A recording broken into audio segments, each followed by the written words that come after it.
നമസ്കാരം.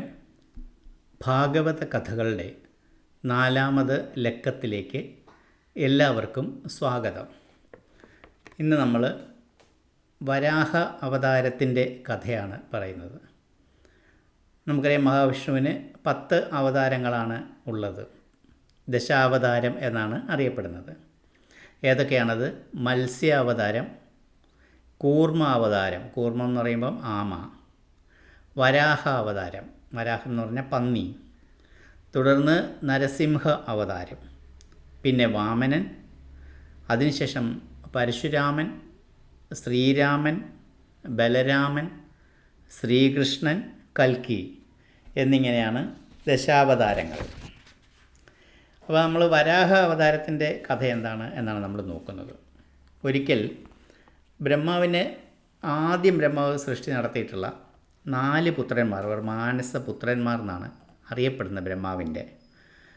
അവരുടെ പേര് സനകൻ, സനന്ദൻ, സനാതനൻ, സനൽകുമാരൻ. ഇങ്ങനെ 4 പേരാണ് ബ്രഹ്മാവിൻ്റെ മാനസപുത്രന്മാർ. ഇവർ മഹാവിഷ്ണുവിൻ്റെ ദർശിക്കാനായി, അദ്ദേഹത്തിൻ്റെ ദർശനം നേടാനായി വൈകുണ്ഠത്തിലെത്തി. പക്ഷെ അങ്ങനെ നേരിട്ടങ്ങ് മഹാവിഷ്ണുവിനെ കയറാൻ സാധ്യമല്ലല്ലോ. അവിടെ കാവൽക്കാരുണ്ട്. അവിടെ 2 കാവൽക്കാർ വെളിയിൽ നിൽപ്പുണ്ട്. അവരുടെ പേരാണ്, ഒരാളുടെ പേര് ജയൻ, മറ്റേയാളുടെ പേര് വിജയൻ. ജയവിജയന്മാർ അവരെ അകത്തേക്ക് കടത്തിവിടാതെ തടഞ്ഞു നിർത്തി. ആരെ? സനകാദികൾ എന്നറിയപ്പെടുന്ന സനകൻ, സനന്ദൻ, സനാതനൻ, സനൽകുമാരൻ എന്ന 4 ബ്രഹ്മാവിൻ്റെ പുത്രന്മാരെ തടഞ്ഞു നിർത്തി. അവർ എന്ത് ചെയ്തു? പെട്ടെന്ന് അവർക്ക് ദേഷ്യം വന്നു. ഞങ്ങളെ തടഞ്ഞു നിർത്താനോ? ബ്രഹ്മാവിൻ്റെ മക്കളായ ഞങ്ങളെ ഈ കാവൽക്കാർ തടഞ്ഞു നിർത്താനില്ലേ? ശരി. അപ്പം അങ്ങേയറ്റം കോപിച്ചിട്ട് അവരെ ശപിച്ചു. എന്താണ് ശപിച്ചത്? നിങ്ങൾ അസുരന്മാരായി ജനിക്കട്ടെ എന്ന് ശപിച്ചു. അസുരന്മാരെ ജനിക്കാനായിട്ട് ആരും ആഗ്രഹിക്കില്ലല്ലോ. ആ സമയത്ത് മഹാവിഷ്ണു അവിടെ പ്രത്യക്ഷപ്പെട്ടു. ഇവരെ ഒരുപാട് സാന്ത്വനിപ്പിക്കുകയൊക്കെ ചെയ്തു. ആ സാന്ത്വനിപ്പിക്കുന്നതിൻ്റെ അടിസ്ഥാനത്തിൽ സനകാദികളായിട്ടുള്ള ആ ബ്രഹ്മപുത്രന്മാർ ഈ ശാപം, അസുരന്മാരെ ജനിക്കട്ടെ എന്ന് പറഞ്ഞ ആ ശാപം ഒന്ന് ഭേദപ്പെടുത്തി, ഒന്ന് മയപ്പെടുത്തി. എന്താണ്? അടുത്ത 3 ജന്മങ്ങളിൽ അവർ ക്രോധപൂർവ്വം ഭഗവാനെ ഭജിക്കുന്ന അസുരന്മാരാവും. അവർ അസുരന്മാരൊക്കെ ആയിരിക്കും, പക്ഷേ ഭഗവാനോട് അവർക്കൊരു ഭക്തി കാണും. ആ 3 ജന്മങ്ങൾക്ക് ശേഷം അവർ വൈകുണ്ഠത്തിലേക്ക് തിരിച്ചു വന്ന് വീണ്ടും ഇതേ പണി, ഇതേ ജോലി തുടരട്ടെ എന്നാണ് ആ ശാപം ഒന്ന് മയപ്പെടുത്തിയത്, ഭേദപ്പെടുത്തിയത്. ഇതനുസരിച്ച് ജയവിജയന്മാർ കൃതയുഗത്തിൽ ഹിരണ്യാക്ഷൻ, ഹിരണ്യകശിപു എന്ന പേരിൽ ജനിച്ചു. ത്രേതായുഗത്തിൽ രാവണൻ, കുംഭകർണൻ എന്ന ആൾക്കാരായി ജനിച്ചു. ദ്വാപര യുഗത്തിൽ ശിശുപാലൻ, ദന്തവക്ത്രൻ എന്നീ പേരുകളിലും ജനിച്ചു. അപ്പോൾ ഈ 3 ജന്മങ്ങൾക്ക് ശേഷമാണല്ലോ അവർക്ക് തിരിച്ചു പോകാനായിട്ട് കഴിയുന്നത്. അപ്പോൾ ഈ വരാഹ അവതാരം നടക്കുന്നത് ഏത് യുഗത്തിലാണ്? കൃതയുഗത്തിലാണ്. കൃതയുഗത്തിൽ ഈ പറയുന്ന ജയവിജയന്മാർ ജന്മമെടുത്തിരിക്കുന്നത് ഹിരണ്യാക്ഷനായിട്ടും ഹിരണ്യകശിപു ആയിട്ടുമാണ്. അപ്പോൾ അവരെങ്ങനെയാണ് ജനിച്ചത് എന്നുള്ളതിൻ്റെ ഒരു കഥയുണ്ട്. കശ്യപ പ്രജാപതിയുടെ മക്കളായിട്ടാണ് അവർ ജനിച്ചത്. അവരുടെ അമ്മയുടെ പേരാണെങ്കിൽ ദിതി എന്നാണ്. അപ്പോൾ അവരുടെ ജനന സമയം, അല്ലെങ്കിൽ ജനനത്തിന് കാരണമായ അവർ തമ്മിൽ ബന്ധപ്പെട്ട ഒരു പ്രക്രിയയുണ്ടല്ലോ, ആ സമയം എന്ന് പറയുന്നത് ഒട്ടും തന്നെ നല്ല ഒരു സമയമല്ല, സന്ധ്യാസമയമാണ്. ആ സമയത്ത് എനിക്കൊരു സന്താനം വേണം എന്നുള്ള കഠിനമായിട്ടുള്ള ആഗ്രഹത്തിൻ്റെ പുറത്ത് ദിതി തപസ്സിലും പൂജയിലും ഹോമത്തിലുമൊക്കെ മുഴുകിയിരുന്ന, പ്രാർത്ഥനയിലൊക്കെ മുഴുകിയിരുന്ന കശ്യപനെ വളരെയധികം നിർബന്ധിക്കുകയായിരുന്നു. ഈ സമയത്ത് അവർ തമ്മിൽ പരസ്പരം ബന്ധപ്പെടണമെന്നും എനിക്ക് ഈ സമയത്താണെങ്കിൽ എനിക്ക് നല്ല സന്താനങ്ങൾ ഉണ്ടാവുമെന്നൊക്കെ അവർ ഈ ദിതി, കശ്യപൻ എന്ന് പറയുന്ന അവരുടെ ഭർത്താവിനോട് ആവശ്യപ്പെടുകയായിരുന്നു. അപ്പോൾ അദ്ദേഹം പറഞ്ഞു, ഇത് സന്ധ്യാസമയമാണ്, ഇതൊരു ദൈവീക കാര്യങ്ങൾ നടക്കാനായിട്ടുള്ള മുഹൂർത്തമാണ്. ശ്രീ പരമേശ്വരൻ അദ്ദേഹത്തിൻ്റെ ഭൂതഗണങ്ങളോടൊപ്പം വൃഷഭത്തിൻ്റെ പുറത്ത് കയറി ഇങ്ങനെ ലോകം സഞ്ചരിക്കുന്ന ഒരു സമയമാണ്. അപ്പോൾ ഈ സന്ധ്യാസമയത്ത് ചെയ്യേണ്ടത് പൂജകൾ, പ്രാർത്ഥനകൾ, ദേവസ്തുതികൾ ഒക്കെയാണ് ചെയ്യേണ്ടത്. അപ്പോൾ ഇവ കാമലീലകൾ പോലെയുള്ള കാര്യങ്ങളൊന്നും ഈ സമയത്ത് ചെയ്താൽ വളരെ അതിനൊരു അത്ര നല്ല ഫലമായിരിക്കില്ല ഉണ്ടാകുന്നത്. അതിന് വിപരീതമായ ഫലമായിരിക്കും ഉണ്ടായിരിക്കുന്നത്. ശിവൻ അദ്ദേഹത്തിൻ്റെ തൃക്കണ്ണുകൊണ്ട് ഇതെല്ലാം വീക്ഷിച്ചുകൊണ്ടിരിക്കുകയാണ്. അപ്പോൾ അദ്ദേഹത്തിൻ്റെ ദൃഷ്ടിയിൽപ്പെടാതെ നമുക്ക് രക്ഷപ്പെടാനൊന്നും സാധിക്കുകയില്ല. അതുകൊണ്ട് ഈ സന്ധ്യാമുഹൂർത്തം എന്നുള്ളതൊന്ന് കഴിഞ്ഞോട്ടെ, അതിനുശേഷം നിൻ്റെ അഭീഷ്ടം നമുക്ക് അത് സാധിക്കുന്നതിന് എനിക്ക് ബുദ്ധിമുട്ടില്ലെന്ന് പറഞ്ഞെങ്കിലും ദിതി അദ്ദേഹത്തെ വളരെയധികം നിർബന്ധിക്കുകയും അത്തരത്തിലുള്ള പരസ്പരം ബന്ധപ്പെടുന്നതിന് പ്രേരിപ്പിക്കുകയും ഒക്കെ ചെയ്തു. അതിൻ്റെ ഫലമായിട്ടാണ് ഈ ഹിരണ്യകശിപുവും ഹിരണ്യാക്ഷനും ഉണ്ടായത്.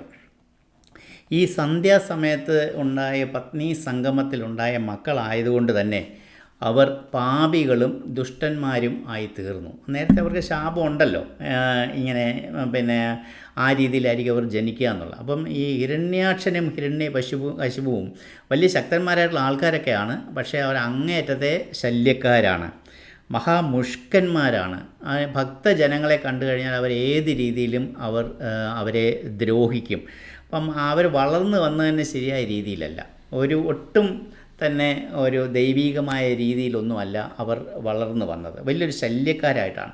പക്ഷേ നേരത്തെ ശാപത്തിനകത്തുണ്ടായിരുന്നല്ലോ, അവർക്ക് ഈ ഭഗവാനോട് ഭക്തി കാണുമെന്ന് പറഞ്ഞിരുന്നല്ലോ. അപ്പോൾ അവർ എന്ത് ചെയ്തു, ഈ ബ്രഹ്മാവിനെ തപസ് ചെയ്തിട്ട് പല വിധത്തിലുള്ള വരങ്ങൾ, ശക്തികളൊക്കെ നേടിയെടുത്തു. പക്ഷേ ഇങ്ങനെ നേടിയെടുത്ത വരങ്ങളും അവരുടെ ശക്തികളൊന്നും നല്ല കാര്യങ്ങൾക്കല്ല അവർ ഉപയോഗിക്കുന്നത്. എങ്ങനെ നല്ല കാര്യങ്ങൾ ചെയ്യുന്നവരെ ഉപദ്രവിക്കാം, അതിനു വേണ്ടിയിട്ടാണ് അവർ ഈ നേടിയെടുത്ത സിദ്ധികളൊക്കെ ഉപയോഗിച്ചത്.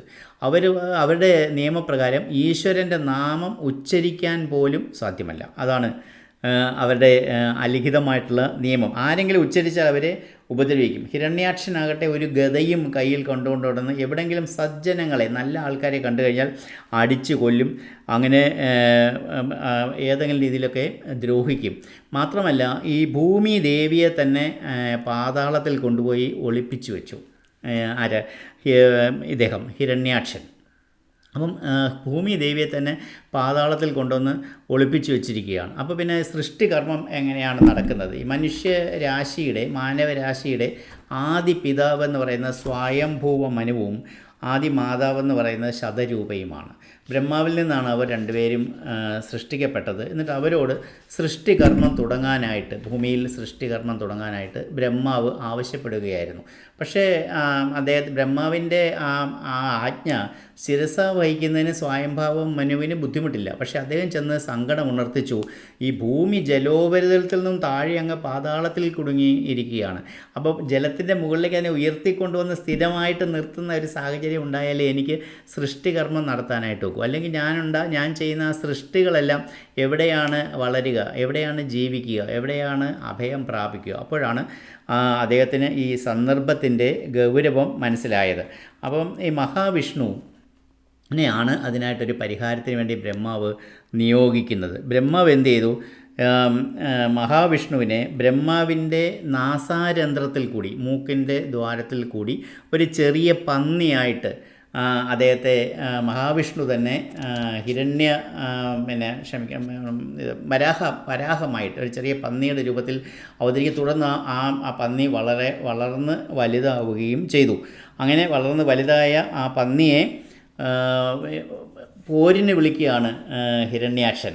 അപ്പം ഈ പന്നി ആദ്യം ചെയ്തത് അതിൻ്റെ താഴേക്ക് പാതാളത്തിലേക്ക് പോയി അതിൻ്റെ പന്നിയുടെ തേറ്റെന്ന് പറയുമല്ലോ, അതുകൊണ്ട് ഈ ഭൂമിയെ ഉയർത്തിയെടുത്ത് അതിൻ്റെ സ്വസ്ഥാനത്ത്, ശരിയായ സ്ഥാനത്ത് ഉറപ്പിക്കും. അപ്പോൾ അങ്ങനെയൊക്കെ ചെയ്യാനായിട്ട് കഴിവുള്ളത് തീർച്ചയായും നാരായണൻ തന്നെ ആയിരിക്കും, നാരായണൻ്റെ അവതാരം തന്നെ ആയിരിക്കും എന്നൊക്കെ അറിയാം. എങ്കിലും ഹിരണ്യാക്ഷൻ എന്ത് ചെയ്തു?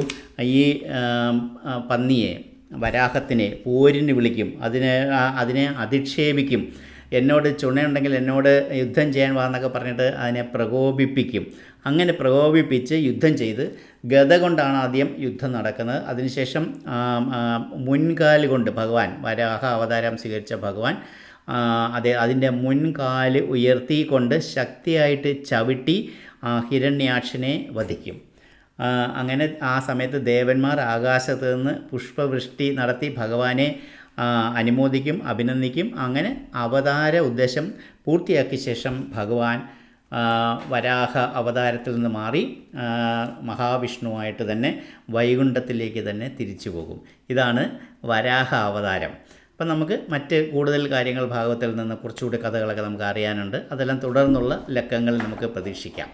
അതുവരേക്കും നന്ദി, നമസ്കാരം.